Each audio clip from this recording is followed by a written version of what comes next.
Good evening, welcome to Y K debate. నేను మీ అనుష. ఎవ్వరూ ఊహించలేదు, ఎవరు అంచనా కూడా వేయలేదు. ఒక్క axis my India exit poll తప్ప. నిజమే, తమిళనాట విజయ్ పార్టీ విజయ దుందుపి మోగిస్తుందని ఒక్క యాక్సిస్ మై ఇండియా సర్వే మాత్రమే చెప్పింది. ఆ మాటకొస్తే ఈ స్థాయి ప్రభంజనం విజయ్ కూడా ఊహించి ఉండరేమో, కానీ అదే జరిగింది. టీవీకే ఓట్ల సునామీని సృష్టించింది. దశాబ్దాలుగా పాతుకుపోయిన రెండు పార్టీలను 2 సంవత్సరాల 2 నెలల కాలంలో దళపతి కూటమి వేళ్లతో పెకిలించి వేశారు. తమిళనాడులో సింగిల్ లార్జెస్ట్ పార్టీగా టీవీకే పార్టీ అవతరించింది. నిజం చెప్పాలంటే తమిళనాడులో డిఎంకే, అన్నా డిఎంకేలు వేరు, టీవీకే వేరు. ఆ 2 పార్టీలకు సంస్థాగత నిర్మాణం ఉంది, బలమైన క్యాడర్ కూడా ఉంది, అంతకు మించి పేరున్న నేతలున్నారు. కానీ టీవీకే పరిస్థితి అలా కాదు. ఆ పార్టీలో చెప్పుకోదగ్గ నేతలెవరూ లేరు. ఆ పార్టీకి కర్త, కర్మ, క్రియ అన్నీ విజయే. కరూర్ తొక్కిసలాట ఘటనతో విజయ్ అతి తక్కువ ర్యాలీల్లో పాల్గొన్నారు. అయినా ఆయన మాటలు ప్రజల్లోకి దూసుకెళ్లాయి. ఆయనపై నమ్మకం కలిగింది. అందుకే టీవీకే ఓట్ల సునామీ సృష్టించింది. దళపతి తమిళ అధిపతి కావడం ఖాయమైంది. కాకపోతే మెజారిటీ మార్కుకు కొద్ది దూరంలో నిలిచిపోవడమే అసలు ట్విస్ట్. మరి విజయ్కి ఎవరు మద్దతిస్తారు? ఆయనను మెజారిటీ గండం నుంచి గట్టెక్కించేది ఎవరు? విజయ్కి మద్దతు విషయంలో ఎలాంటి మిరాకిల్ జరగబోతోంది అన్నదే ఇవాల్టి మన డిబేట్కు సంబంధించిన అంశం. దీనిపై మనతో మాట్లాడడానికి ఏపీ కమ్మ కార్పొరేషన్ డైరెక్టర్ అజయ్ సజ్జా గారు ఉన్నారు. అలాగే జిల్లా బీజేపీ అధ్యక్షులు కె రాజేష్ గారు ఉన్నారు అనంతపురం నుంచి. అలాగే జిల్లా జనసేన కార్యదర్శి, తిరుపతి జిల్లా జనసేన కార్యదర్శి సుమన్ బాబు గారు. అలాగే వైసీపీ మాజీ ప్రభుత్వ సలహాదారులు దేవాదాయ శాఖకు సంబంధించి జ్వాలాపురం శ్రీకాంత్ గారు మనతో ఉన్నారు. గుడ్ ఈవినింగ్ అండి అందరికీ.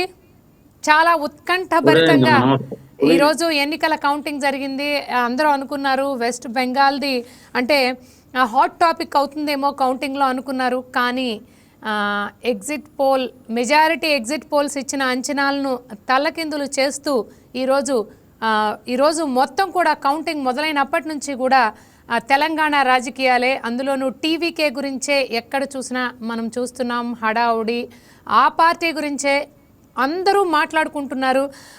మొదట సుమన్ గారు చెప్పండి, మీరు ఏంటి అంటే ఒకలాంటి పోలిక కూడా జరుగుతోంది ఆంధ్రప్రదేశ్లో. అందరూ పవన్ కళ్యాణ్తో పోల్చుకుంటున్నారు. ఒక రకమైన మీమ్స్ కూడా ఈరోజు ఆంధ్రప్రదేశ్ సోషల్ మీడియాలో మనము ముందుకెళ్ళడం చూసాం. ఎలా అంటే సింహం సింగిల్గా వెళ్తుంది, ఎవరితోనూ పొత్తు పెట్టుకోలేదు లాంటి. అంటే విజయ్ గారు సీఎం అవుతున్నారు అని, అంటే పవన్ కళ్యాణ్ గారు అవ్వలేదు అనే కంపారిజన్ వాళ్ళు చేశారు. అంటే మనం అసలు విజయ్ టీవీకే పార్టీ ఏ పార్టీతో పొత్తు పెట్టుకోబోతుంది అనే అంశాలను తెలుసుకునే ముందల మనము ఒక్కసారి ఈ మీమ్స్ గురించి మాట్లాడుకుందాం.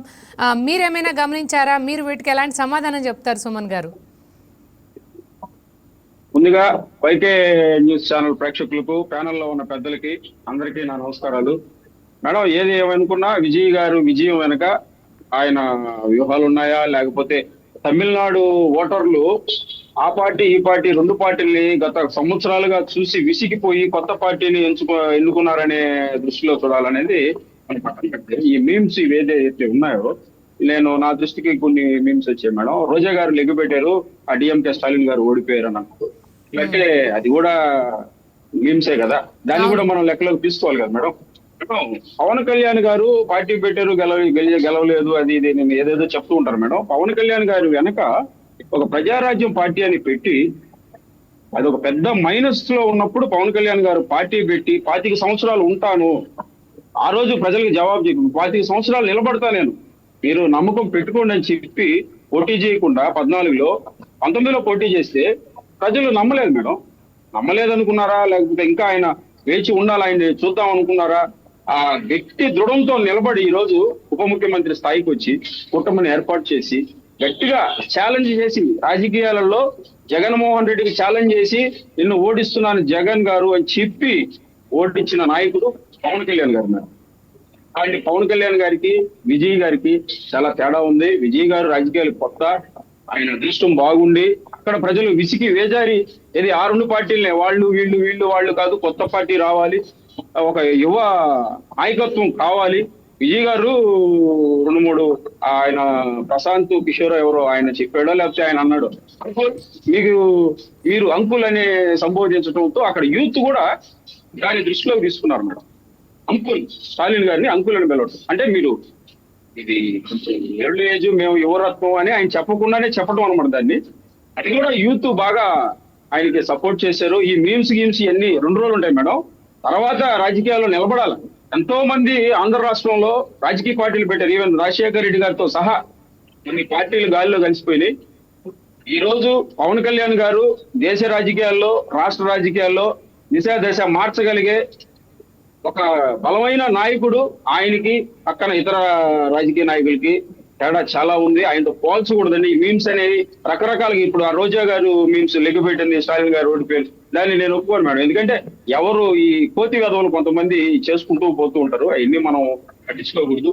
అందుకని విజయ్ గారికి మేము స్వాగతం, కంగ్రాచులేషన్స్ రెండు చెప్తున్నాను మేడం.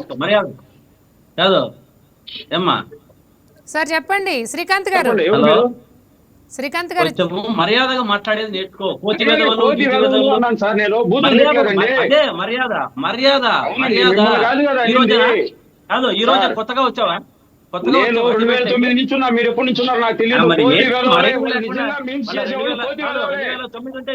నీ మాట విధానమే ఎట్లయితే తప్పు చేసిన వాడిని వెదవనాలా? వెదవంటే తప్పే ఉంది. నువ్వు మర్యాదగా మాట్లాడు. నువ్వు నీ తప్పంటే నువ్వు తప్పని నువ్వు కూడా నిర్ధారించే తప్పని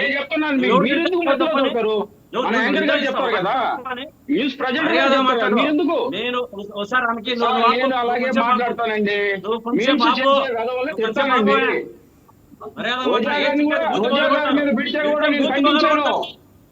తిడితే మూతి పగల కొడతారు.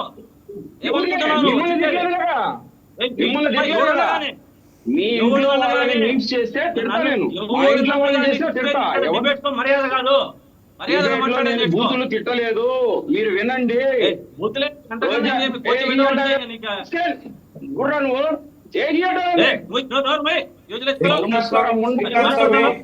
మర్యాద మాట్లాడకుండా సరే శ్రీకాంత్ గారు, శ్రీకాంత్ గారు అలాగే సుమన్ గారు ప్లీజ్ కామ్ డౌన్. శ్రీకాంత్ గారు, సుమన్ గారు, మన టాపిక్ డివియేట్ అయిపోతుంది, ప్లీజ్ కామ్ డౌన్. ఇద్దరు ప్లీజ్ కామ్ డౌన్.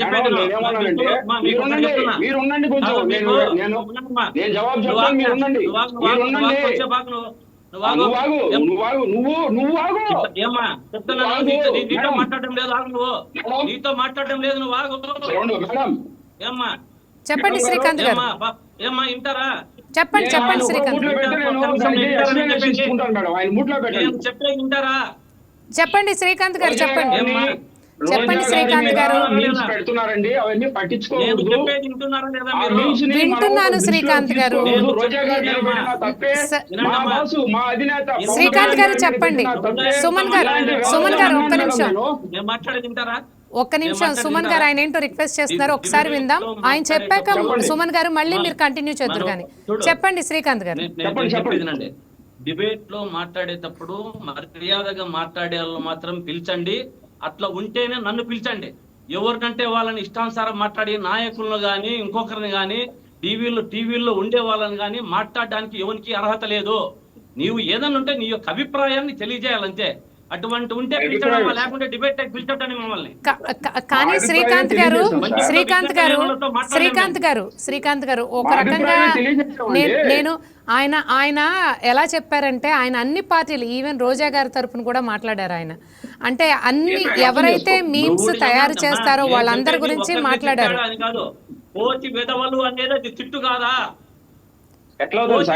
ఎందుకంటే పెద్ద పెద్ద మాటలే మాట్లాడుతున్నారు కదా శ్రీకాంత్ గారు. వాడుక భాషలో మనం ఎలా చెప్పాలి దాన్ని? తిట్ట అంటే పెద్ద తిట్టుగా కన్సిడర్ చేయలేము. సరే శ్రీకాంత్ గారు, మన టాపిక్ డైవర్ట్ అవుతుంది కాబట్టి సుమన్ గారు చెప్పండి, మీరేం చెప్పదలుచుకున్నారు? అందుకనే నేనేంటంటే ముందుగా విజయ్ గారికి స్వాగతం తెలుపుతూ ఆయనకి కంగ్రాచులేషన్స్ తెలియజేస్తున్నాను. రాజకీయాల్లో ఇవన్నీ మామూలే, కొంతమంది మాట్లాడుతుంటారు, ఏది మీమ్స్ గేమ్స్ పేరుతో వాళ్ళని అలాగే చూడాలి, అలాగే చూడాలి 2 రోజులు ఉంటుంది మేడం. తర్వాత మామూలుగా మన రాజకీయాలు జరుగుతూనే ఉంటాయి. పవన్ కళ్యాణ్ గారిని పోల్చడం అనేది మేమైతే ఒప్పుకోం మేడం. ఎందుకంటే ఆయన చాలా బలమైన నాయకుడు. ఈ రోజు రాష్ట్రంలో, దేశంలో ఆయన మార్పు అనేది ఏర్పడింది. ఆయనతో పోల్చకూడదు అనేది నా ఉద్దేశం. ఓకే శ్రీకాంత్ గారు, ఇప్పుడు మేడం మా అధినేత కూడా అతి త్వరలోనే సీఎం అవుతారని బలంగా నమ్ముతున్నాం. దానికోసం మేము చివరి వరకు ఆయనతోటే ఉంటాం. శ్రీకాంత్ గారు, ఇప్పుడు మీరు చెప్పండి, ఇందాక మీకు వచ్చిన అభ్యంతరం ఏంటి, అలాగే ఈ మీమ్స్ విషయంలో మీ ఒపీనియన్ ఏంటి, అలాగే ఈరోజు టీవీకే పార్టీ ఏ పార్టీతో పొత్తు పెట్టుకుంటుంది ఆ మ్యాజిక్ ఫిగర్ని రీచ్ అవటానికని మీరు అనుకుంటున్నారు? అసలు పెట్టుకుంటుంది అనుకుంటున్నారా, పొత్తు పెట్టుకోదు అనుకుంటున్నారా, ఏమనుకుంటున్నారు మీరు? ఒకటమ్మా, ప్యానల్లో ఉన్న సభ్యులకు, మీకు, టీవీ వీక్షకులకి శుభ సాయంకాలం. నేను చెప్పేది ఏమంటే, ఫస్ట్ ముఖ్యంగా నాయకులను విమర్శించుకోవచ్చు. ఎట్లా విమర్శించుకోవచ్చు? సత్ప్రవర్తనతో, సద్భావనతో, మంచి మాటలతో విమర్శించుకోండి, తప్పులేదు. ఈ కోతి విధవలు, ఆ విధవలు, ఈ విధవలు అంటే ఈ పక్క వాళ్ళకి తిట్లు రాక కాదు. ఎవడైనా సరే, ఏ పార్టీ అయినా సరే అట్లా మాట్లాడకూడదు అనేది నా సిద్ధాంతం. మర్యాదగా మాట్లాడాలా, మర్యాద నేర్చుకోవాలా. మఠసంగా మనమేమి ఇక్కడ ప్యానల్లో ఉండేది 10 మందికి తెలియజేయడానికి, ప్రజల్లోకి. ఏం నీకు తిడితే నీకేం జనసేన కిరీటం పెట్టాడు, పవన్ కళ్యాణ్ గారు వచ్చి నీకు కిరీటం పెట్టి ఒక మంత్రి పదవి వేయడు. కాకపోతే మాట్లాడుకునే దాంట్లో సత్ప్రవర్తనతో మాట్లాడుకోవాలా అంటున్నా. మనం ఈ రోజు మాట్లాడాల్సి ఉండేది, మాట్లాడుకున్న అంశము ఏదైతే పవన్ కళ్యాణ్ గారు రాష్ట్రంలో ఏమి, అక్కడ విజయ్ సినిమా వాళ్ళు కాబట్టి పోలిక చెప్పినారు. ప్రతి ఒక్కరూ దానికి నేను కూడా అదే చెప్తా, నేను కూడా పోల్చే చెప్తా, దాని గురించి ఏమి కాదు, కానీ మంచి లాంగ్వేజ్ తో చెప్తా. కాబట్టి అటువంటివంతా కూడా అటువంటి వాళ్ళని ప్రోత్సహించద్దండి, టీవీలో వచ్చి ఇష్టానుసారం మాట్లాడే వాళ్ళని. ఇప్పుడు మనకు విజయ్ గారు ఉన్నారు, ఎన్నికల ముందు వారు ఒక్కటే చెప్పుకుంటూ వచ్చారు. విజయ్ గారికి ఈయన అడక్కపోయినప్పటికీ పవన్ కళ్యాణ్ గారు ఏదో ఉచిత సలహా ఇచ్చినట్టు ఉన్నారు. ఒకటి ఏమి, నువ్వు సింగిల్ గా పోవద్దు, కూటమితో పో, అప్పుడే నువ్వు కొంచెం ముందుకు రాగలవు అని. అంటే కానీ అతని సిద్ధాంతం మనకి కాదు. పవన్ కళ్యాణ్ గారికి విజయ్కు ఉన్న సిద్ధాంతం వేరే. విజయ్ సిద్ధాంతంలో 18 నెలల్లో పార్టీ పెట్టాడు, 18 నెలల్లో 2 సంవత్సరంలో. పవన్ కళ్యాణ్ గారు పెట్టి పార్టీ ఎన్నిసార్లు పెట్టారు? పవన్ కళ్యాణ్ గారు 2014లో పెట్టి, ఆ 14లో బీజేపీతో ప్లస్ టీడీపీతో వచ్చారు, మళ్ళా 2019తో బీఎస్పీతో, మళ్ళా లెఫ్ట్ తో వచ్చారు, మళ్ళా 24లో టీడీపీతో ప్లస్ మళ్ళా బీజేపీతో వచ్చి పొత్తు లేనిదే ముద్ద దిగినట్లు ప్రవర్తించారు. అంటే ఇన్ని పల్టీలు కొట్టుకుంటూ వచ్చారు. కానీ అదే తమిళనాడులో అయితే ప్రజలు ఏం చేశారు? తమిళనాడులో విజయ్ ఒక సిద్ధాంతాన్ని తీసుకున్నారు ముందుకు. ఏదైతే ఉందో జగన్మోహన్ రెడ్డి గారి సిద్ధాంతాన్ని వారు తీసుకున్నారు. ఏమనుకున్నారు? సింగిల్ గా వెళ్ళాలి, అంటే ఒకరే పోతే దానికి బాగుంటుందనే ఉద్దేశంతో పెట్టి 2 సంవత్సరాల పార్టీ అయినా కూడా బైక్ పట్టుకొని నాన్ ఇనట్టల్ అనే సింగిల్ డైలాగ్ తో బయటకు వచ్చాడు. దాంట్లో వచ్చి నో అలయన్స్ అన్నాడు. 234 సీట్లకు మనకు ఆయన సింగిల్ గా పోటీ చేయగలిగాడు. పవన్ కళ్యాణ్ గారు కానీ, చిరంజీవి గారు కానీ గతంలో మనం పోలిస్తే సినిమా వాళ్ళ గురించి వచ్చింది కాబట్టి ఎవరైనా పోలుస్తారు. ఎన్టీ రామారావు గారితో కూడా పోలుస్తారు. ఎన్టీ రామారావు ఆ రోజు ఎట్లా వచ్చారన్నది రాష్ట్ర ప్రజలందరికీ తెలుసు. ఒక్క వేవ్ తీసుకొని వచ్చారు సినిమాలో, కానీ అది తేలేకపోయారు. చిరంజీవి గారు పార్టీ పెట్టేప్పుడు ఏమనుకున్నారు? చాలా మంది కూడా చిరంజీవి గారు తిరుపతిలో మీటింగ్ ఉన్నప్పుడు ఆ జనాన్ని చూసి దాదాపు 200 సీట్లకు పైమాటే అనుకున్నారు ఆ కాలానికి. కానీ చిరంజీవి గారు ఫెయిల్యూర్ అయ్యారు, నిలబడలేకపోయారు. పవన్ కళ్యాణ్ గారు కూడా ఏమంటే చిరంజీవి గారు ఒక్క దీంతోనే టర్మ్లే పక్కకు అయ్యారు. పవన్ కళ్యాణ్ గారు నిలబడి దాన్ని పొత్తులతో ముందుకు వస్తూ వీళ్ళు కాదు వాళ్ళు కాకపోయినా, అతనికి చరిష్మా లేకపోయినా అతనే ఓడిపోయాడు ఒకసారి. దాంట్లో మనం చూస్తే ఉన్నాం. అప్పుడు నిలబడిండేది 100 స్థానాలకి ఏమో నిలబడితే 120 ఏదో ఒక్కటి గెలిచింది. ఆ ఒక్కట్లో పాయకరావుపేటలో ఆయన గెలిచాడు. పవన్ కళ్యాణ్ గారు కూడా ఓడిపోయారు. ఉన్నట్టు దాంట్లో మాట్లాడితే ఏం తప్పేం లేదు కదా. మళ్ళీ ఇప్పుడు పొత్తులు బాగా వచ్చారు. పొత్తులు ఉన్నాయి కాబట్టి పవన్ కళ్యాణ్ గారు గెలవగలిగారు 21. ఇదే సిద్ధాంతాన్ని ధైర్యం ఉంది కాబట్టి విజయ్ ధైర్యము, దమ్ము, కట్సున్నాడు. అంటే జగన్ గారు ఎంతమంది ప్రయత్నించినా సాక్షాత్తు మోడీ గారు విశాఖపట్నం సభలో కూర్చొని ఏదైనా పొత్తుల గురించి మాట్లాడాల్సి వస్తే నేను మా ఆంధ్రప్రదేశ్ ప్రయోజనాలకు మాత్రమే మిమ్మల్ని కలుస్తాను కానీ వేరే యొక్క ప్రయోజనాలకు మిమ్మల్ని కలసను అని చెప్పి దమ్ముగా ధైర్యంగా చెప్పినటువంటి జగన్మోహన్ రెడ్డి అదే బాటలో నడిచాడు. జగన్ గారు కూడా ఏదైతే తల్లికి వందనం అనే పథకం జగన్మోహన్ రెడ్డి గారు ఇచ్చారు, దాన్ని కూడా ప్రతి తల్లికి 15,000 ఇస్తారని చెప్పి ప్రకటించారు. దాంట్లో సక్సెస్ అయ్యారు. 14,000 మైనార్టీ ఓట్లు అప్పటికి బీజేపీకి దాంట్లో ఇది వచ్చినట్లున్నాయి. దాంట్లో మనకు ఆ పథకాలన్నీ కూడా విజయ్ అభ్యర్థులను ప్రకటించడంలో కూడా ఏదైతే డ్రైవరు ఒక డ్రైవర్ కొడుకు ఇచ్చారు అదే నందిగామ సురేష్ అనే అతనికి కూడా టీడీపీ వాళ్ళు హింసించి లోపలేస్తే జగన్ గారు సీట్ ఇచ్చి ఎంపీ చేశారు. అదే సింగనమలలో టిప్పర్ డ్రైవర్ కి ఇచ్చారు. సింగనమలలో విజయ్ గారు కూడా లాస్ట్ లో ఒక మీటింగ్ లో కూడా జగన్ గారు ఫోటో పెట్టుకొని కూడా ఇట్లా బయటకు రావడం జరిగింది విజయ్ గారు. కాబట్టి ఇటువంటి అంశాలంతా కూడా 2014 ఎన్నికలలో గాని ఒక దీంట్లో గాని ఒక పవన్ యొక్క సిద్ధాంతాన్ని, జగన్మోహన్ రెడ్డి గారి యొక్క సిద్ధాంతాన్ని విజయ్ గారు అవలంబించారనేది ఒకటి ఇది ఉంటుంది. కాకపోతే సినిమా చరిష్మా ఉంది కాబట్టి 18 నెలలకి 25 నెలలకే ఒకటి వచ్చినాడు. కానీ అక్కడ ఏమైతుందంటే పవన్ కళ్యాణ్ గారు ఒక 2 అంశాల్లో చూస్తే విజయ్ ఫిలాసఫీ, పవన్ కళ్యాణ్ గారి ఫిలాసఫీ రెండు నేను తెలియజేస్తాను. జగన్ అనేటువంటి వ్యక్తిని, ఒక శక్తిని శత్రువులతో కలిసి ఓడించాలా అని దురుద్దేశం రాజకీయంలో దురుద్దేశమో ఉద్దేశమో అదొకటి ఉండింది. అధికారంలోకి రావాలా అన్న కాంక్ష, డిప్యూటీ సీఎం కావాలని ఉబలాట, ఈ రెండు కూడా ఈ పొత్తులు ఉంటేనే వస్తాయి లేకుంటే లేదు అనే దీంట్లో పవన్ కళ్యాణ్ గారు ముందుకెళ్లారు. కానీ ఇక్కడ విజయ్ గారు ఎలా వచ్చారంటే రాజకీయం అనేది ఒక కబడ్డీ ఆట, ఒక్కడే లైన్ లేకపోవాలి, ఒక్కడే బయటికి రావాలి అన్న ఉద్దేశంతో పోయారు. అధికారం ఇక్కడ తేడా, ప్రతిపక్షం, అధికారం ఉంటే అధికారం లేకుంటే ప్రతిపక్షం అనే సిద్ధాంతంలోనే మధ్యలో ఈ మేనేజ్మెంట్ కోటాలు వద్దు అనే దీంట్లో ముందుకు పోయారు. ఈ క్వాలిటీస్ ఉండాలంటే ఈ క్వాలిటీలు ఉండాలి, కొంచెం ధైర్యం ఉండాలా. అది ఇట్లా జగన్మోహన్ రెడ్డి గారికో కొంతమంది దేశంలో ప్రయత్నిస్తే ఇట్లా ఇప్పుడు విజయ్ గారికో వస్తాయి. జగన్ విజయ్ ఇద్దరు ఒకటే, దీంట్లో ఏ ఇది లేదు. 19లో పవన్ కళ్యాణ్ గారు మళ్ళీ నేను మీతో మాట్లాడతాను. శ్రీకాంత్ గారు నేను మళ్ళీ మీతో మాట్లాడతాను. అజయ్ గారు చిన్న మాట మేడం, అధికారం మీద ఆంక్ష ఉంటే ఆంధ్ర రాష్ట్రం ఏర్పడిన తర్వాత ఆ రోజు పవన్ కళ్యాణ్ గారు కూటమికి మద్దతు తెలియజేశారు మేడం. ఆ రోజు కూడా ఆయన ఒక సీటు, ఇన్ని సీట్లు కావాలని అడగొచ్చు. ఆ రోజు కూడా ఉప ముఖ్యమంత్రి అడగొచ్చు. అధికార కాంక్ష అనేది కాదు మేడం, అది ఆయన రాంగ్ స్టేట్మెంట్. ఆంధ్ర రాష్ట్రం ఏర్పడిన తర్వాత చంద్రబాబు నాయుడు గారు ముఖ్యమంత్రి అయిన తర్వాత ఆ రోజు కూడా పవన్ కళ్యాణ్ గారు కూటమిలో ఉన్నాడు మేడం. ఆ రోజు ఆయన మద్దతు తెలిపేయడే కానీ నాకు ఇది పదవి కావాలని అడగలేదు మేడం.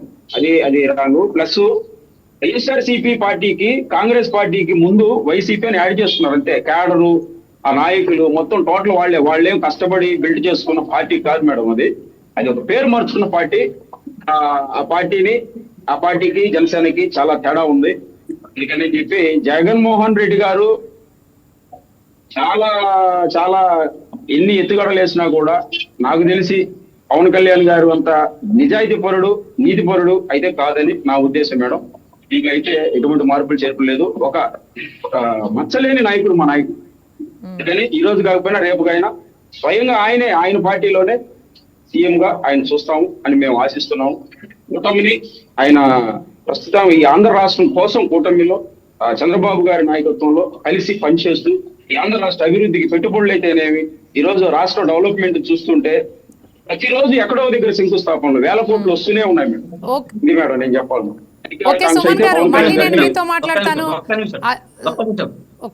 పవన్ కళ్యాణ్ గారు సీఎం గా చూడాలనుకునేది మీరు జీవితంలో చూడలేరు. ఆయనే 15 ఏళ్ళు నేను ఊడిగం చేయాలనుకుంటా అంటే నువ్వు ఎట్లా సీఎం గా చూడాలనుకుంటావు? ఆయనకే లేదు, నీకెక్కడి నుంచి వస్తుంది? నాకు 45. నువ్వు బ్రదర్, నువ్వు చూడలేవు బ్రదర్. ఆయనకే నేను చూస్తాను. పవన్ కళ్యాణ్ గారిని సీఎం గా చూసే నేను చనిపోతాను. అది ఇది చనిపోయింది దేవుడమ్మా, అవి చెప్పొద్దు కానీ మీరేం టెన్షన్ పడబాకండి. మాకు ఓపిక ఉంది. పవన్ కళ్యాణ్ గారిని సీఎం గా చూస్తామని ఆశయము రెండు ఉన్నాయి సార్ మా దగ్గర. చేశాడు సార్, 15 సంవత్సరాలు వెయిట్ చేస్తాం సార్. 20 సంవత్సరాలు ఆయన కోసం ఉంటాం సార్. మాకు అధికార దాహం లేదు. నిదానంగా ఓపికగా ఉంటాం.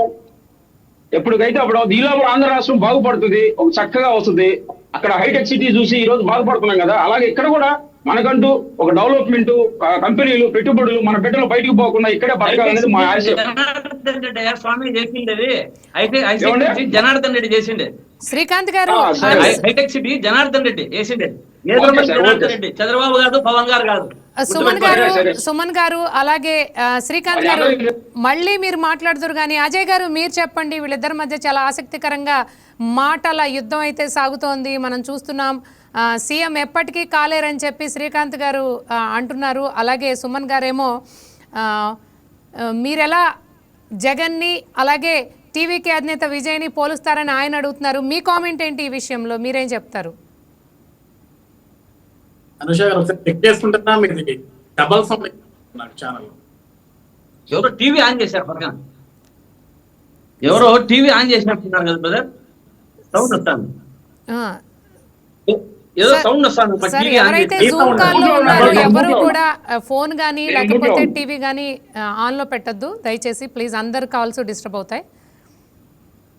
చెప్పండి అజయ్ గారు. ఇప్పుడు మేడం అసలు వాయిస్ డబుల్ రీసౌండ్ నాకు మీరు రీసౌండ్ వినిపిస్తుందా? సరే అయితే నేను రాజేష్ గారితో మాట్లాడి తర్వాత మీరు మాట్లాడుతురు కానీ అజయ్ గారు. రాజేష్ గారు మీరు చెప్పండి. మీరు లేదు అందరికీ బాగానే ఉంది, మీదే కొంచెం ఇప్పుడు ఓకేనా? ఓకే అజయ్ గారు చెప్పండి, విన్నారు కదా. మ్యామ్ గుడ్ ఈవినింగ్ మీకు, ప్యానెల్లో ఉన్న ఇతర ప్యానలిస్టులందరికీ, అదేవిధంగా వైకే టీవీ వీక్షకులందరికీ కూడా గుడ్ ఈవినింగ్. మ్యామ్ ఈరోజు తమిళనాడులో ఒక అనూహ్యమైన విజయం, అంటే ఎవరు ఊహించుండరు విజయ్ గారి గెలుపు. ఇక్కడ గెలుపు గురించి మాట్లాడుకుంటే మ్యామ్ ఇక్కడ ఆంధ్రప్రదేశ్ రాష్ట్ర రాజకీయాల్ని బేరీ చేసుకొని మాట్లాడుకోవాల్సిన అవసరం. మెయిన్ థింగ్ ఏంటంటే ఇక్కడ తమిళనాడులో విజయ్ గారు గెలవడానికి ఒక ప్రధాన కారణం ఏంటంటే అక్కడ డిఎంకే, ఏఐడిఎంకే రెండు పార్టీలు కూడా ప్రజలు గత సంవత్సరాలకు వెళ్ళి చూస్తూనే ఉన్నారు. ఆ రెండు ప్రధాన పార్టీలు ఒకళ్ళ అధికార పక్షంలో ఒకళ్ళ ప్రతిపక్షంలో కంటిన్యూషన్ ప్రాసెస్ లో వస్తున్న తరుణంలో విజయ్ గారు ఒక పార్టీని పెట్టి 27 నెలల్లో పార్టీని పెట్టి తమిళనాడు ప్రజలకి తాను ఏం చేస్తాం అనుకున్నాడు. తన కుల ప్రస్తావన తీసుకురాలేదు, రిలీజియస్ ప్రస్తావన తీసుకురాలేదు, ఎటువంటి ప్రస్తావన తీసుకురాకుండా నేను ఆ ప్రజల కోసం ఏం చేస్తా, నేను గత పాలకుల మాదిరిని కాదు, నేను సింగిల్ గానే వస్తాను, నాకు ఎవరితో ఎటువంటి పొత్తు అవసరం లేదు, నేను పోటీ చేస్తాను, గెలుస్తాను, ప్రజలు ఆశీర్వదిస్తారన్న నమ్మకంతో వచ్చాడు ఆయన. అదే నమ్మకం ఈ రోజు ప్రజలు డిసైడ్ చేశారు. ఇక్కడ అనేకమైన ఏదైతే సర్వే పోల్స్ చేస్తారో అనేకమైన సంస్థలు పోల్ చేసి ఎక్కడ కూడా విజయ్ గారి పేరు చూపించలేదు, ఒక యాక్సిస్ పోల్ తప్ప. ఈరోజు దాన్ని బేస్ చేసుకుని మనం ఏమనుకోవాలి అనుష గారు, ఈరోజు ఈ సర్వే పోల్స్ నమ్మాల్సిన అవసరం లేదు. ప్రజలు ఒకటి డిసైడ్ అయితే దాన్ని ఎవ్వడు కూడా ఆపలేడు. నిన్నటిదాకా ఆంధ్రప్రదేశ్ రాష్ట్రంలో వైఎస్ఆర్సీపీ పార్టీ నాయకులు అందరూ ఏం మాట్లాడేవాళ్ళంటే ఈ రోజు కూటమి ప్రభుత్వం వచ్చిన ఈ సీట్లన్నింటినీ చూసి కూడా ఇది వాళ్ళకి ప్రజలు ఓట్లు వేయలేదు, ఈవీఎంలతోటి గెలిచారని మాట్లాడారు. ఈరోజు ఇక్కడ కూర్చున్న శ్రీకాంత్ గారు కావచ్చు, లేకుంటే పెద్దలు వైసీపీలో ఉన్న చాలా మంది పెద్దలు అందరూ కూడా కావచ్చు, అంటే ఇప్పుడు నిన్నటిదాకా కూడా మాట్లాడేవాళ్ళు. నిన్నటి వరకు కూడా లేకపోతే ఈ రోజు పొద్దున తెల్లారి వరకు కూడా ఆంధ్రప్రదేశ్ రాష్ట్రంలో కూటమి గవర్నమెంట్ ఫామ్ చేసినట్టు ఈవీఎం తోటి. మరి ఈవీఎంలు మాయ చేయగలిగితే, ఈవీఎంలు చేయగలిగితే ఈరోజు బీజేపీ మద్దతున్న తమిళనాడులో ఏ పార్టీ గెలవాలండి? ఈరోజు విజయ్ గారికి సీట్లు రాకూడదు కదా. ఏ సర్వే పోల్స్ కూడా విజయ్ గారి గెలుపుని చూపించలేకపోయినాయి కదా. ఎలా రాగలిగారు బయటికి? సో ఇక్కడ ఫస్ట్ గుర్తుపెట్టుకోవాల్సింది ఏంటంటే ఎవరు గెలిచినా సరే ప్రజలతోటే, ప్రజలు ఓట్లు వేస్తేనే గెలుస్తారు. కానీ ఈవీఎం మిషన్లు మాయ చేశారు, ట్యాంపరింగ్ చేశారు, ట్యాంపరింగ్ జరిగింది అంటే ఈవీఎం మిషన్ ట్యాంపరింగ్ చేయగలిగితే పులివెందులు కూడా ట్యాంపరింగ్ జరగదు. ఆంధ్రప్రదేశ్ రాష్ట్రంలో 164 స్థానాలు ఎందుకు, 11 స్థానాలు మాత్రం వాళ్ళకి ఎందుకు ఇవ్వాలి? మేము ఇవ్వకూడదు కదా. అసలు మెయిన్ పులివెందులు కొట్టేస్తే అయిపోతుంది కదా, ఈ బాధలన్నీ ఉండవు కదా. జగన్మోహన్ రెడ్డి గారు కనీసం ప్రతిపక్ష స్థానం కాదు, ఎమ్మెల్యేగా ఉండిపోయాడు కదా, ఆయన ఎమ్మెల్యేగా కూడా ఉండేటోడు. అజయ్ గారు ఇక్కడ శ్రీకాంత్ గారు ఒక ఆసక్తికరమైన పోలిక కూడా చేశారు. ఎలా అంటే ఏపీలో జగన్ గారు ఎలా అయితే సింగిల్ గా పోటీ చేశారో అక్కడ టీవీకి అధినేత విజయ్ కూడా సింగిల్ గా పోటీ చేశారు అని చెప్పి ఆయన పాలసీనే విజయ్ గారు కూడా ఫాలో అయ్యారనేది చెప్తున్నారు మనకి. మీరు ఎలా చూస్తారు దీన్ని, ఆయన మాటల్ని? ఇక్కడ ఒక విషయం మ్యామ్, సింగిల్ గా పోటీ చేశారు. గత ఇప్పుడు వైసీపీ పార్టీ అందరూ ఏమంటారు తెలుసా, సింహం సింగిల్ గా వస్తుంది, జగన్మోహన్ రెడ్డి గారు కూడా సింగిల్ గానే వస్తారు, మేము గుంపులుగా రామని. జగన్మోహన్ రెడ్డి గారు కూడా వై నాట్ 175 మాట్లాడినప్పుడు పబ్లిక్ మీటింగ్ లో మీరు ముగ్గురుతో కాకపోతే 30 మందితో కలిసి రండి అన్నాడు. కానీ ఇక్కడ సింగిల్ గా వచ్చామా లేకపోతే కలిసి వచ్చామా, కూటమితో వచ్చామా అంటే ప్రజలు ఆశీర్వదించడం ఇంపార్టెంట్. ఇప్పుడు జగన్మోహన్ రెడ్డి గారు సింగిల్ గానే వచ్చారు, వాళ్ళు ఏమంటారు సింగిల్ సింహంగా వచ్చారు అన్నారు. మరి 151 ఉన్న సింహాన్ని ఎందుకు జనం 11కు పడేశారు? ఈరోజు ఇప్పుడు డిఎంకే ఉందండి తమిళనాడులో, డిఎంకేకి 10 స్థానాలు, 5 స్థానాలు, 11 స్థానాలు ఇచ్చారు ప్రజలు. అక్కడ ఇవ్వలేదు కదా. దాదాపు 72 స్థానాలు కనపడుతున్నాయి డిఎంకేకి కూడా. ఈరోజు వాళ్ళు ప్రతిపక్ష స్థానాలు అయితే కనపడతారు కదా తమిళనాడులో. కానీ ఆంధ్రప్రదేశ్ రాష్ట్రంలో అవకాశం లేదు కదా జగన్మోహన్ రెడ్డి గారికి. ఈరోజు కనీసం ప్రతిపక్ష స్థానం కూడా లేదు కదా. ఇక్కడ ఏంటంటే ఒకటి అనుష గారు, ఇక్కడ సింహం సింగిల్ గా వస్తుందని డైలాగ్ వేసుకోవటం కాదు. 151 సింహం ఎందుకు 11 పడిపోయింది? ఈరోజు కూటమి కలిసి వచ్చింది, ప్రజలు కదా ఆశీర్వదించాల్సింది. ఈరోజు కూటమి 3 తోటి వచ్చినా, 30 మంది తోటి వచ్చినా, 300 మంది తోటి వచ్చినా, 3000 మంది తోటి వచ్చినా సరే ఆశీర్వదించాల్సింది ఎవరు? ఓట్లు వేయాల్సింది ఎవరు? ప్రజలే కదా. ఈరోజు గతంలో జగన్మోహన్ రెడ్డి గారికి 151 ఇచ్చింది అదే ప్రజలు. ఈరోజు కూటమికి 164 స్థానాలు ఇచ్చింది అదే ప్రజలు. ఈరోజు తమిళనాడులో విజయ్ గారికి దాదాపుగా 100కి పైగా స్థానాలు ఇచ్చింది కూడా ప్రజలే కదా. సో ఇక్కడ సింగిల్ గా వచ్చామా లేకుంటే గుంపులుగా వచ్చామా అనేది అసలు డజంట్ ఏం మ్యాటర్ అనుష గారు. ప్రజలు ఎవరిని ఆశీర్వదిస్తున్నారు, ప్రజలు ఎవరిని కోరుకుంటున్నారు?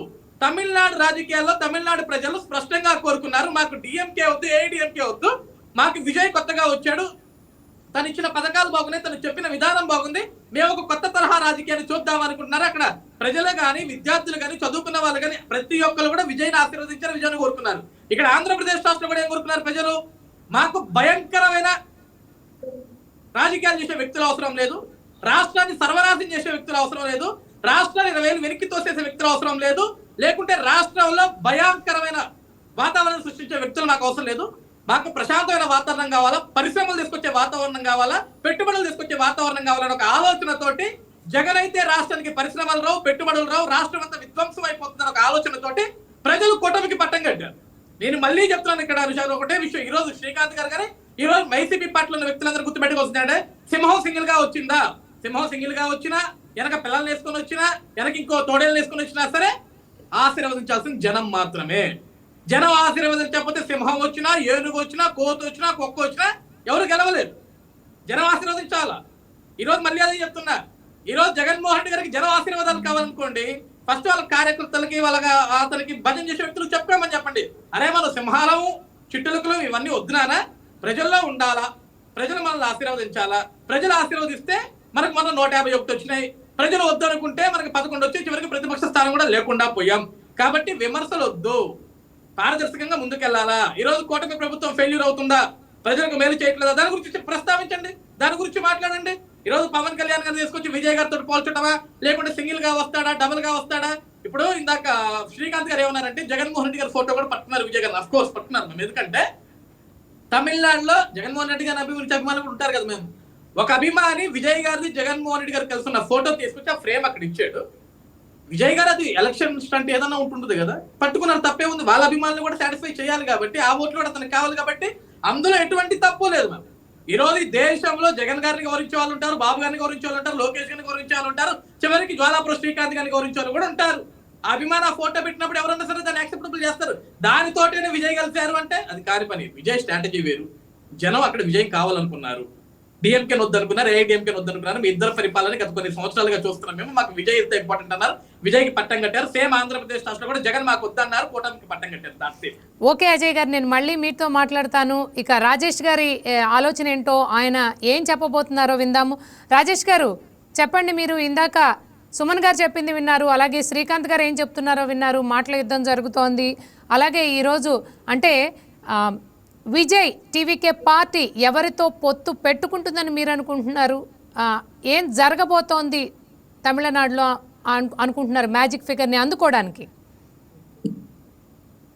నమస్కారం అండి, ప్యానెల్లో ఉన్న పెద్దలందరికీ.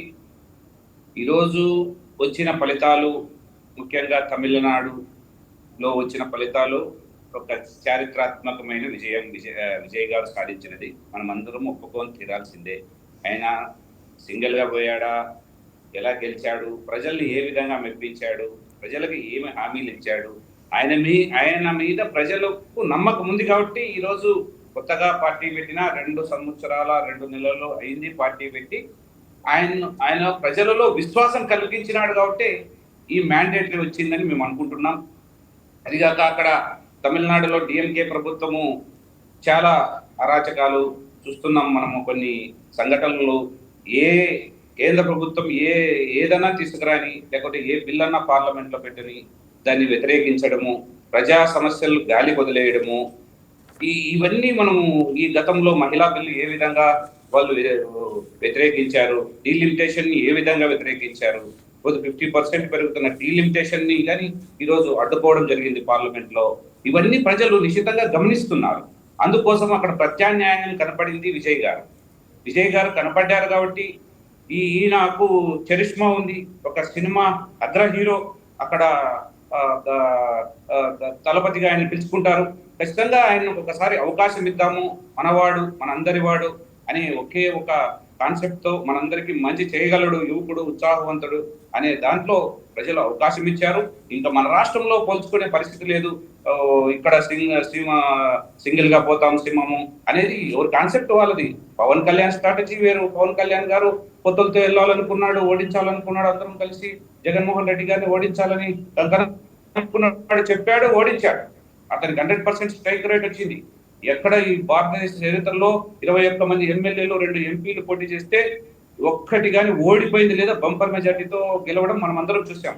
ఇప్పుడు విజయ్ గారిని మనం తక్కువ చేసినట్లు కాదు, ఇక్కడ పవన్ కళ్యాణ్ గారిని తక్కువ చేసినట్లు కాదు. ఎవరు చరిష్మా వాళ్ళకు ఉంది, వాళ్ళు పబ్లిక్ ఫిగర్స్, ఎందుకంటే వాళ్ళు రాజకీయాల్లో రాణించాలని వచ్చారు.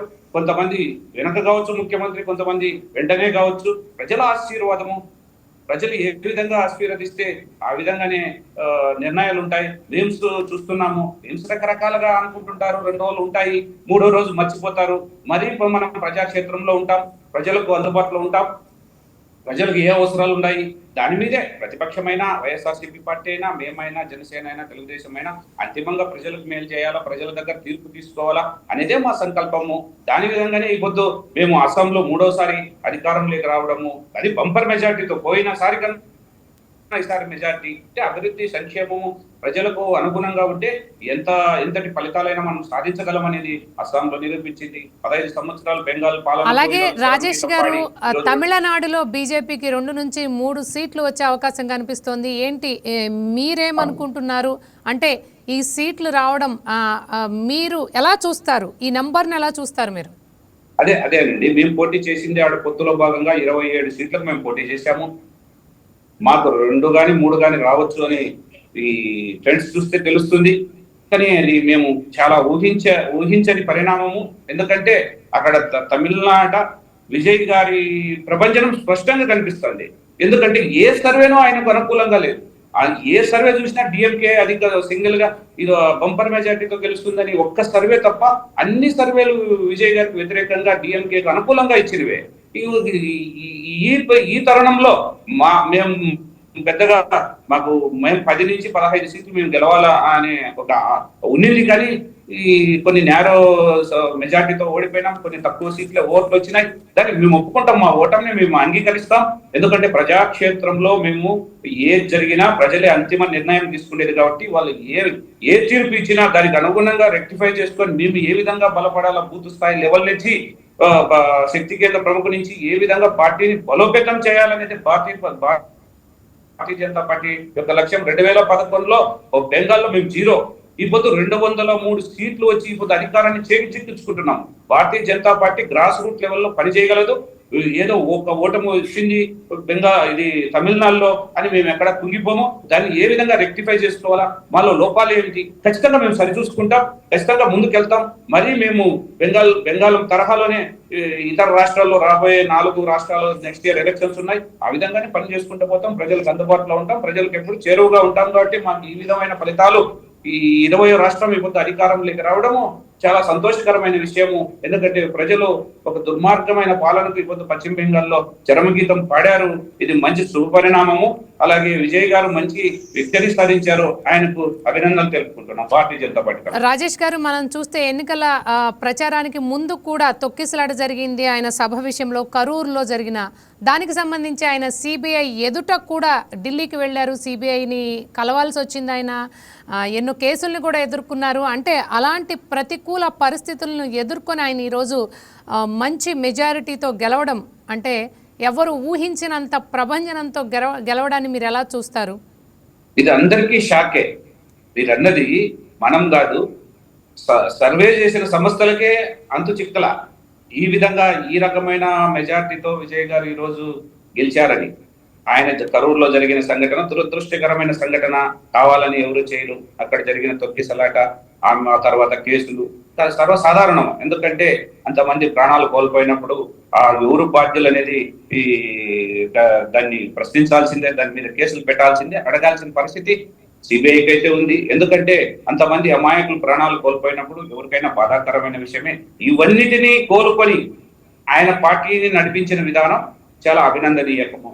ఎందుకంటే ఎవరైనా కానీ పార్టీలో ఇంత క్రైసిస్ వచ్చినప్పుడు, ఇంత ప్రజల నుంచి ఈ రకంగా వచ్చిన తర్వాత కానీ పార్టీని నడిపాడే, ప్రజలకు ఏవి అందియాలనుకున్నాడో, ఏవి చెప్పాలనుకున్నాడో అవి సూటిగా చెప్పాడు. కాబట్టి ఈ విధమైన ఫలితాలు తెచ్చుకున్నాడు. ఇప్పుడు హీరోగానే నిలవన్నాడు. సుమన్ గారు, మీరు చెప్పండి. ఈవెన్ ఆయన విజయ్ గారి మూవీ రిలీజ్కి ముందు కూడా మనం చాలా పరిణామాలు చూసాము. అంటే ఎక్కడికక్కడ ఆయనకు బ్రేకులు వేసే పరిస్థితి కనబడింది. అంటే ఇలాంటి పరిస్థితిని విజయ్ గారు ఎలా అధిగమించారని మీరు అనుకుంటున్నారు? అసలు అలాంటి పరిస్థితిని ఎందుకు క్రియేట్ చేశారు? అంటే ఆయన బలమైన శక్తిగా ఎదుగుతాడని ముందే తెలిసి అలా క్రియేట్ చేశారా? అవును మేడం, ఖచ్చితంగా దీన్ని ఒప్పుకోవాల్సిందే. ఆయన సినిమా ఆపటం అయితేనేమి, ఆయన మీద కొన్ని తప్పుడు కేసులు పెట్టడం అయితేనేమి, వాళ్ళ అభిమానులు జీర్ణించుకోలేకపోయారు మేడం. ముఖ్యంగా యువత దీన్ని సోషల్ మీడియాలో బాగా ట్రోల్ చేసేసి, ఇలాగ మన నాయకుడికి మనకి అన్యాయం జరుగుతుంది, దీని మీద మనం అందరం మార్పు తీసుకురావాలి. ఇప్పుడు దాకా ఆ పార్టీ ఈ పార్టీనే చూసాము, కొత్త మార్పు రావాలి. ఇది మనం ఒక వ్యక్తి పార్టీ పెట్టి ప్రజలకు సేవ చేయాలని వస్తే ఇలాంటి కుట్రలు పడుతున్నారు అని దాని మీద వాళ్ళు బాగా సోషల్ మీడియాలో ఫోకస్ చేసేసి ప్రచారాలు చేసుకొని ఆ ఢిల్లీని 85% ఓటింగ్ పెరగడానికి కారణం కూడా అదే మేడం. కాకపోతే మనం జిల్లా గుర్తించలేకపోయారు. అందరూ విజయ్కి అంత స్థాయిలో సీట్లు రావన్నారు కానీ ఆ పెరిగిన ఓటింగ్ శాతం మొత్తం కూడా విజయ్కే పడిందని ఇప్పుడు మనం చూస్తున్నాం. కాబట్టి ఏదేమైనా విజయాన్ని అందరం స్వాగతించాలి. ఆయనకి కంగ్రాచులేషన్స్ చెప్తున్నాం మేడం. గతంలో కూడా 16 నెలలు ఏమో జగన్మోహన్ రెడ్డి గారు జైల్లో ఉన్నారని, తండ్రి లేని బిడ్డ అని చెప్పి ఆయనకి ఆ రోజు అంత మెజార్టీ రావడానికి కారణం అయింది మేడం. అంటే ఈ విధంగా సోషల్ మీడియాలో ఎవరినైనా ఒక నాయకుడిని ఇబ్బంది పెట్టాలని అనుకున్నప్పుడు ప్రజల్లో ఒక తిరుగుబాటు వస్తుంది. అలాగే ఇప్పుడు మా పవన్ కళ్యాణ్ గారు, మా అధినేత పవన్ కళ్యాణ్ గారు జగన్మోహన్ రెడ్డి గారిని ఓడించాలని ఒక కంకణం, ఒక స్టేట్మెంట్, అంత బలమైన స్టేట్మెంట్ ఎందుకు ఇచ్చాడంటే మేడం, ఒక జనవాణి కార్యక్రమం పెడితే ప్రజలు ఆయనకి అర్జీలు ఇస్తుంటే అది అక్కడికి పోకూడదు అని ఆయన 3 రోజులు విశాఖపట్నం తాజుకోటలో నిర్బంధించాడు.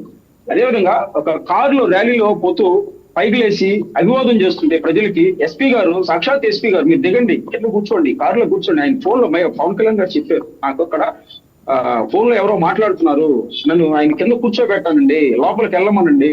ఇట్లా ఇవన్నీ ఏమవుతాయంటే మేడం మనసులో పాతుకోపోతాయి మేడం.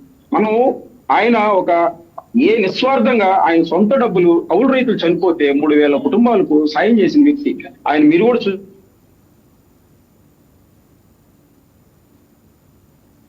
ఓకే సుమన్ గారు. శ్రీకాంత్ గారు మీరు చెప్పండి. ఇప్పుడు మనకి జైల్లో ఉన్నప్పుడు చంద్రబాబు నాయుడు గారు జైల్లో ఉన్నప్పుడు ఆయన ఏపీకి వస్తుంటే ఫ్లైట్ క్యాన్సిల్ చేయించారు. సరే ఆన్ రోడ్డు వస్తుంటే ఆన్ రోడ్డు ఆయన నిర్బంధించి మీరు వెనక్కి వెళ్ళాలి అని డిమాండ్ అట్లే చేశారు మేడం. అవన్నీ ఆయనకి మనసులో ఒక బాధ. ఏంది మనం పాకిస్తాన్కి వెళ్తున్నావా, ఆంధ్రాకి వెళ్తున్నావా, మన రాష్ట్రానికి మనం వెళ్ళేదానికి ఏంది వీళ్ళ పర్మిషన్, వీళ్ళ డిమాండ్ ఏంది? ఇదే మేడం. ఇందాక మాట్లాడారు భాష సరిగా ఉండాలి అనండి. భాష సరిగా లేదని మేడం లాస్ట్ టైం వైసీపీ అలాగా ఓడిపోవడానికి కారణం భాషే మేడం. మెయిన్ భాషే మేడం.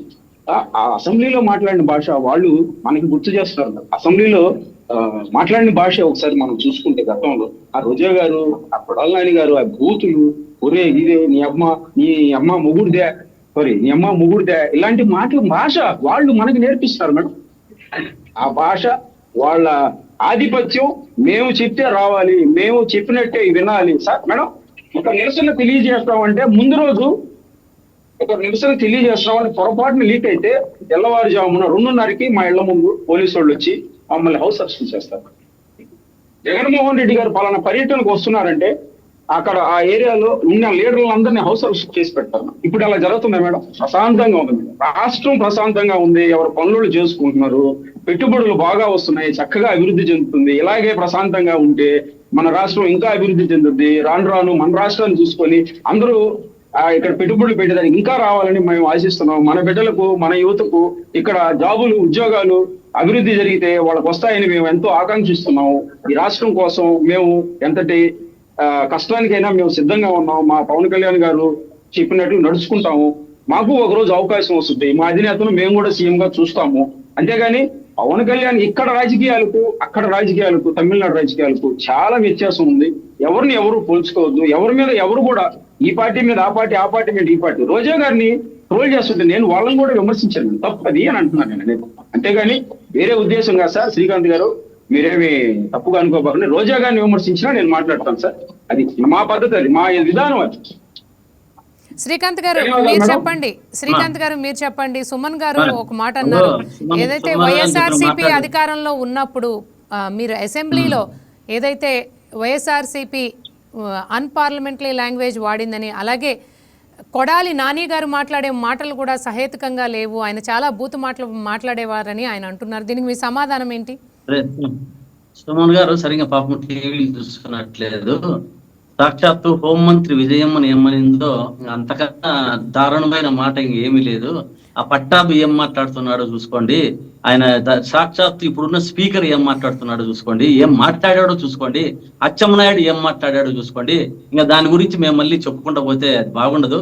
ఇంకా అంత ఇది కూడా వేరేది ఉండదు. కానీ ఇంకోటి దాని గురించి వేరే, ఇప్పుడు అది వేరే టాపిక్. శ్రీకాంత్ గారు అయితే అసలు ఆ విషయాన్ని నేను రాజేష్ గారిని అలాగే అజయ్ గారిని అడిగే ముందల నేను అసలు విషయం మనం పక్కదారి పట్టిపోతుంది కాబట్టి మళ్ళీ మనం తమిళనాడు రాజకీయాల్లో టీవీకే ఎవరితో పొత్తు పెట్టుకోబోతోంది అనే విషయంలో యాక్చువల్గా సీనియర్ పొలిటికల్ అనలిస్టులు ఏం చెప్తున్నారు అంటే టీవీకే ఎవరితో పొత్తు పెట్టుకోదు, మైనార్టీ గవర్నమెంట్ రన్ చేస్తుంది అని ప్రిడిక్ట్ చేస్తున్నారు.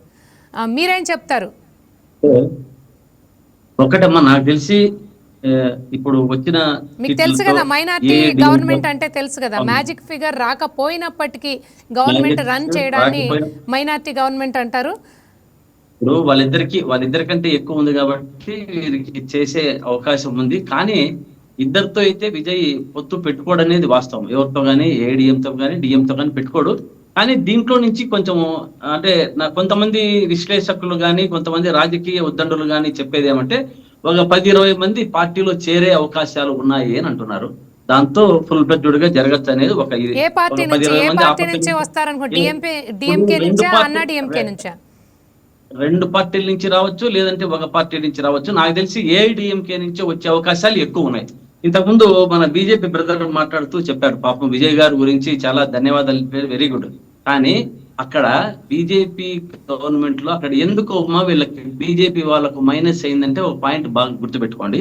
ఒక విజయ్ యొక్క వ్యక్తిగత కుటుంబ సమస్యల పైన పోయారు. బీజేపీ నాయకుడు బయటికి తీసుకొని వచ్చి త్రిషాకు ఈయనకు పెట్టి భార్యకు డైవర్స్ ఇచ్చేసి 250 కోట్లు ఇచ్చే దాంట్లో ప్రధాన భూమిక పోషించిండేది బీజేపీ నాయకుడే. అందువల్లే అక్కడ యువత గాని ఇది గాని ఇది తప్పుడు ప్రచారం అని చెప్పి బీజేపీకి బాగా బుద్ధి చెప్పింది. అక్కడ ఇటువంటి పరిస్థితులు చెప్పగలరా శ్రీకాంత్ గారు? అంటే నాయకుడి పేరు నేను ఎప్పుడే చూసాను, ఇంకొంచెం ఉన్నాక మీకు మెసేజ్ చేస్తాను నాయకుడి పేరు కూడా. కానీ ఇక్కడ మహిళా ఓట్లు కూడా 50% ఉన్న మహిళా ఓట్లు కూడా బీజేపీ మన ఇతని వైపు నడిపేయడానికి బాగా మహిళలు కూడా, మహిళలు బాగా విజయ్కి సపోర్ట్ చేశారు. కానీ బీజేపీ తృణమూల్ కాంగ్రెస్ కూడా ఎందుకంటే అమ్మా ఇంతకుముందు ఈవీఎంల గురించి మాట్లాడారు బ్రదరు.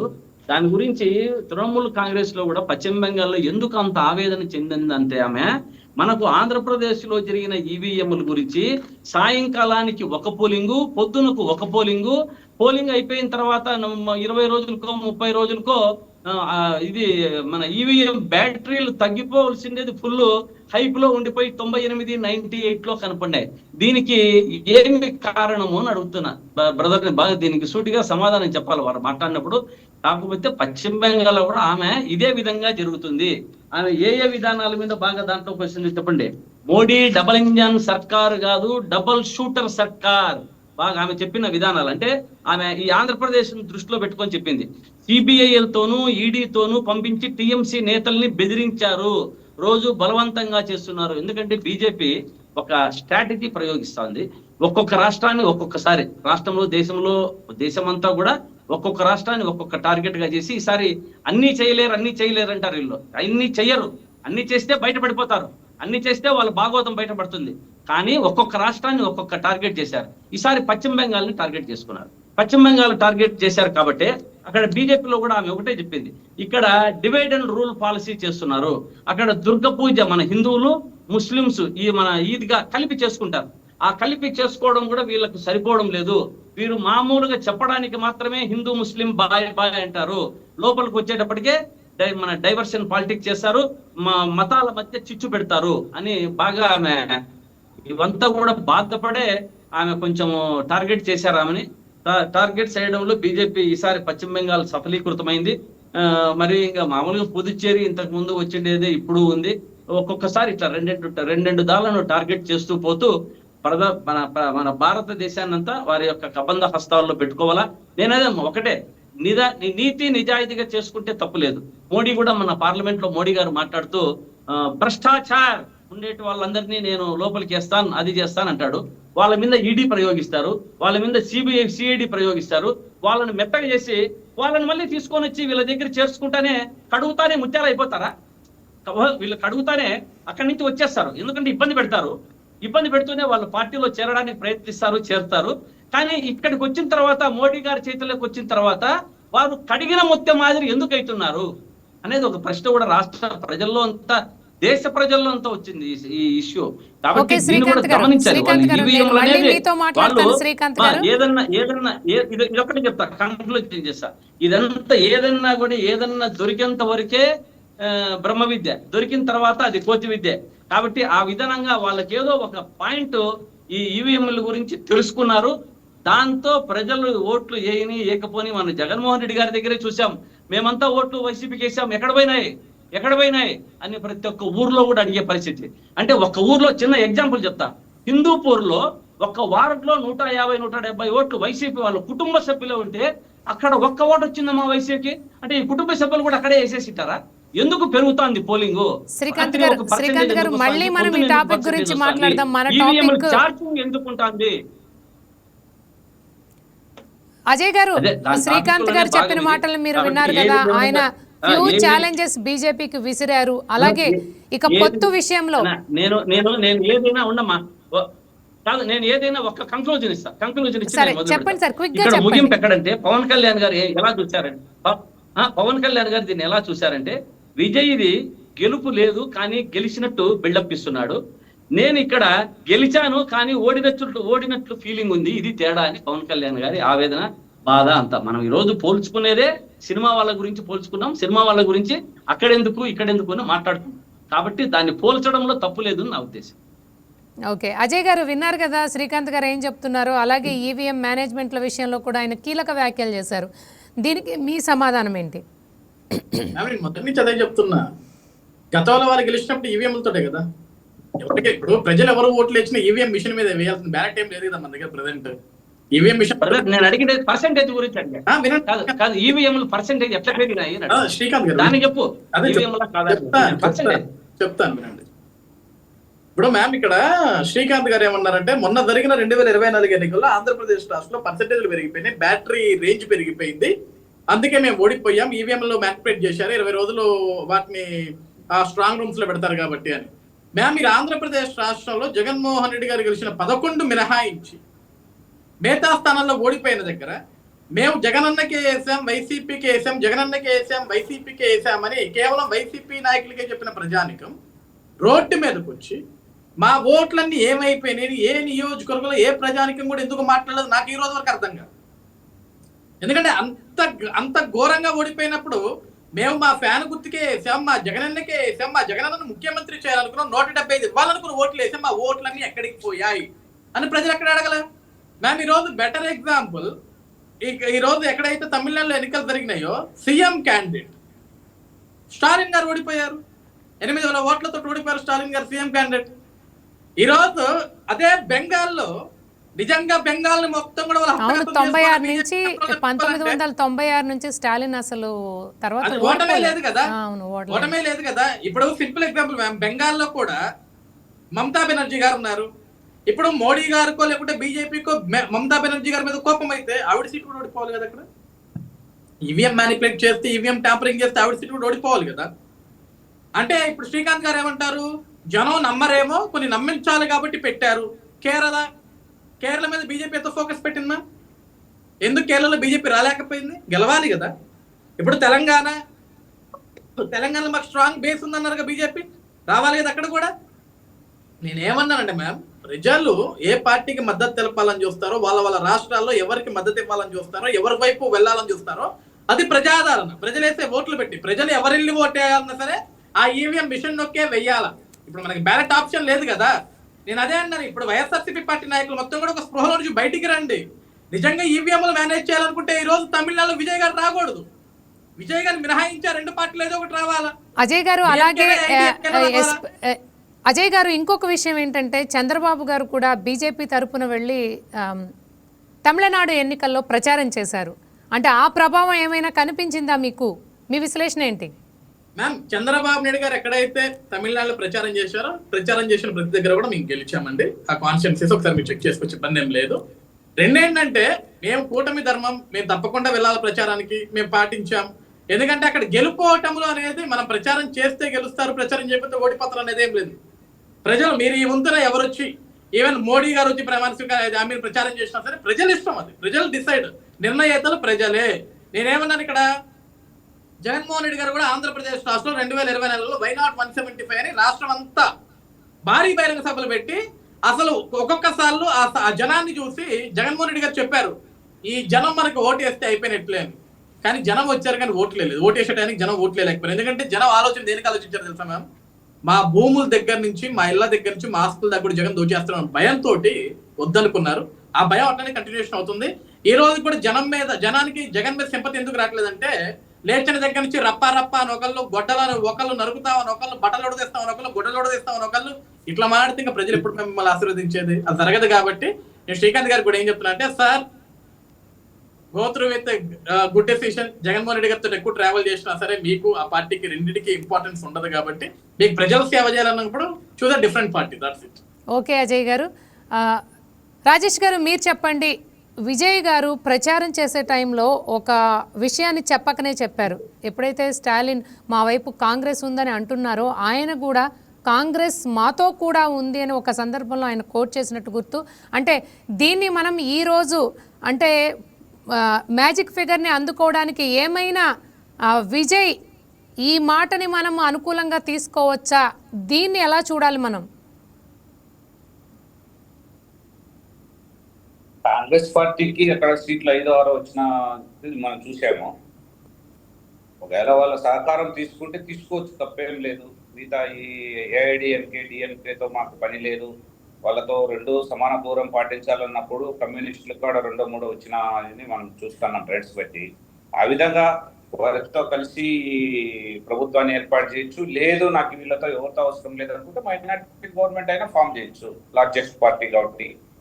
కొందరు లేదు, కొంతమంది ఏ పార్టీ నుంచి అయినా, కొంతమంది మేము పార్టీ మారాలా అనుకునే వాళ్ళు, అధికారం వైపు పోవాలనుకునే వాళ్ళు కొంచెం ఉండొచ్చు, డిఎంకే నుంచి కానీ ఏఐడిఎంకే నుంచి కానీ. ఆ విధంగా వాళ్ళ స్ట్రాటజీ వాళ్ళకు ఉంటుంది ప్రభుత్వం ఏర్పాటు చేసేది.